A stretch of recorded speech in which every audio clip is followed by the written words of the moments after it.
I am the son of immigrants. My parents came from China and Hong Kong. I remember my father saying very clearly that he felt like a third-class citizen where he grew up. The British on top, the Chinese who had access in the middle, and most everyone on the bottom. We immigrated in the 1960s while I was born in Canada, and then we ended up in the United States. And we did really well. The American dream, Gold Mountain, we had it all. We had a Mercedes-Benz. It was a 1980s Mercedes-Benz station wagon, but we still had Mercedes-Benz. We had a very Americanized Chinese restaurant. The sweet and sour sauce was very fluorescent, glowed in the dark. But things changed when at the end of high school, at the beginning of college, I came out as queer. And from that moment, I saw things totally differently.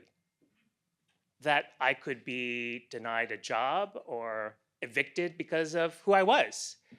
And that just because something was law doesn't mean that it's just. So I ended up running towards what was hard.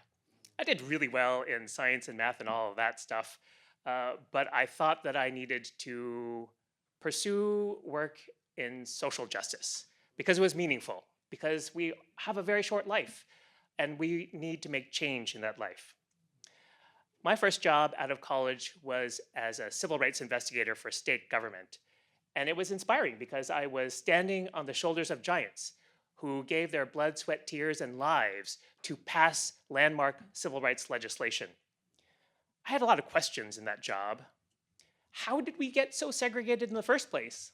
Is it just preference? Or is it actually, as it turns out, very racist federal public policy? During that time, this was the Clinton administration, so don't do the math on how old I am. He nominated for Assistant Attorney General for Civil Rights a brilliant scholar named Lani Guinier. I followed that nomination process because that person, though was leading federal civil rights law enforcement, set the tone for the rest of government at the state and local level as well.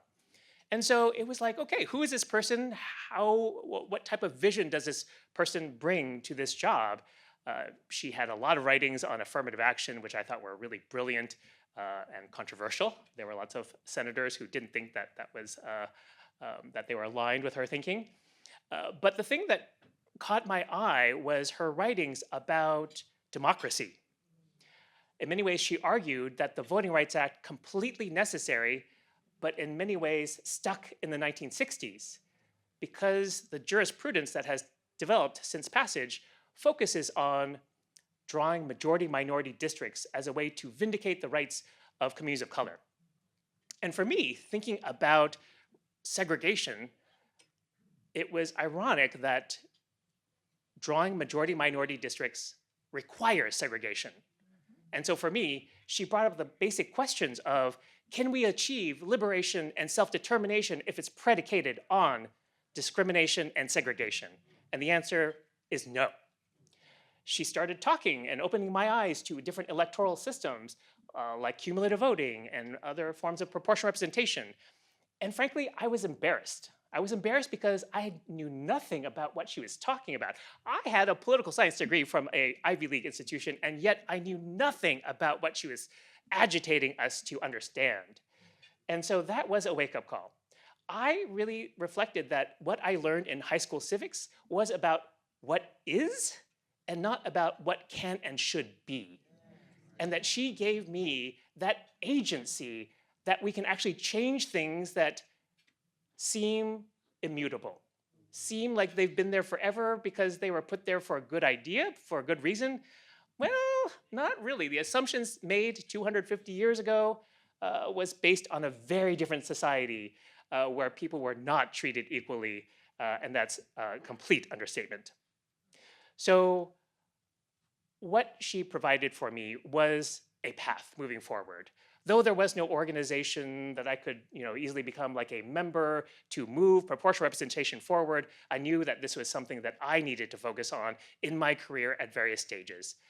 And so fast forward here, standing here in 2026 in Minnesota, I am just so honored to speak those words that Lani taught me.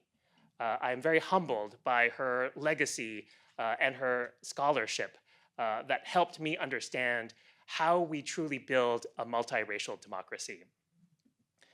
And that this inspiration lives in all of us. Lani, though she is physically gone, that legacy of understanding what is true and the path leading forward of a different way of living together exists in all of us in this room.